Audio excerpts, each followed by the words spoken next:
বিদ্যালয়ের প্রধান শিক্ষক জনাব মাহমুদুর রহমান সাহেবের বক্তব্যের মধ্য দিয়ে আমি জনাব মাহমুদুর রহমান সাহেবকে তার মূল্যবান বক্তব্য উপস্থাপন করার জন্য অনুরোধ করছি।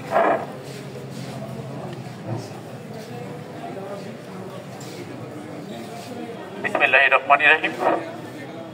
বৈষম্য দূরীকরণে আজকের এই মাধ্যমিক পর্যায়ের শিক্ষকদের এই মানববন্ধনে উপস্থিত আছেন আমার সংগ্রামী সুপ্রিয় এই সহকর্মী বৃন্দ, আসসালামু আলাইকুম। আসলে আমরা আজকে কি জন্য এখানে মানববন্ধন করতে এসেছি আপনারা সবাই অবগত আছেন যে মাধ্যমিক শিক্ষা জাতীয়করণের লক্ষ্যে। তো দীর্ঘদিন থেকে আমরা আন্দোলন সংগ্রাম করে যাচ্ছি, কিন্তু এই মাধ্যমিক শিক্ষকদের ভাগ্যের কোনো পরিবর্তন ঘটেনি। তো আমাদের এই ভাগ্যের পরিবর্তন ঘটানোর জন্যই কিন্তু আমাদের আজকের এই কর্মসূচি। আর আজকের এই কর্মসূচিতে আমাদেরকে সহযোগিতা করেছেন উপজেলা মাধ্যমিক শিক্ষা অফিসার বৃন্দ এবং সাথে আছেন একাডেমিক সুপারভাইজার বৃন্দ।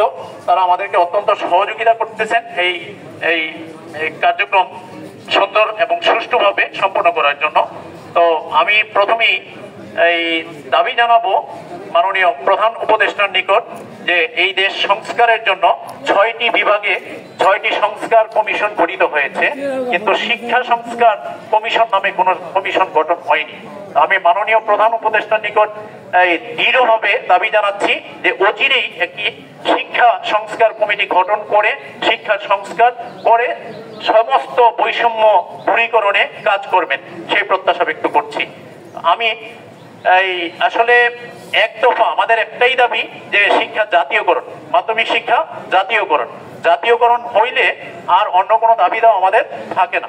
তা আমরা এই শিক্ষা উপদেষ্টা এবং শিক্ষা সচিব নিকট আমরা আজকে স্মারকলিপি পেশ করব মাধ্যমিক শিক্ষা জাতীয়করণের লক্ষ্যে। এখানে আরো কিছু দাবি দেওয়া আছে যে মাধ্যমিক সরকারি মাধ্যমিক এই শিক্ষা প্রতিষ্ঠান দেশে আছে 3%, আর বেসরকারি মাধ্যমিক শিক্ষা প্রতিষ্ঠান আছে 97%।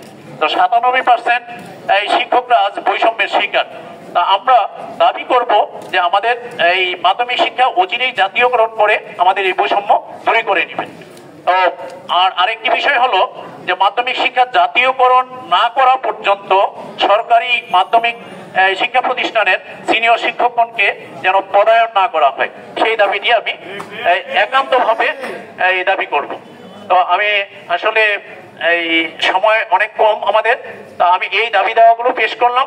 আমাদের এই দাবি দেওয়া এই স্মারকলিপির মাধ্যমে যাবে শিক্ষা উপদেষ্টার নিকট এবং শিক্ষা সচিবের নিকট, এবং কিভাবে যাবে আমাদের এই উপজেলা নির্বাহী অফিসার মহোদয়ের মাধ্যমে। আমরা কিছুক্ষণের মধ্যেই সেই স্মারকলিপি উপজেলা নির্বাহী অফিসারের নিকট পেশ করব, আর সেই স্মারকলিপি যথাযথ স্থানে হয়তো আমাদের পৌঁছিয়ে দেবেন। আমি সবাই অনেকক্ষণ যাবৎ এই গরমের মধ্যে আমাদের এই দাবি দেওয়ার জন্য উপস্থিত হয়েছেন এবং সবাই অক্লান্ত পরিশ্রম করেছেন, এবং এই অনুষ্ঠানটি অনেক সুন্দর এবং সার্থকভাবে গড়ে তোলার জন্য উপস্থিত এই সকলকে ধন্যবাদ জানিয়ে এবং আজকের এই কর্মসূচির সমাপ্তি ঘোষণা করে আমি বিদায় নিলাম। ধন্যবাদ সবাইকে। আসসালামু আলাইকুম। ভালো থাকবেন।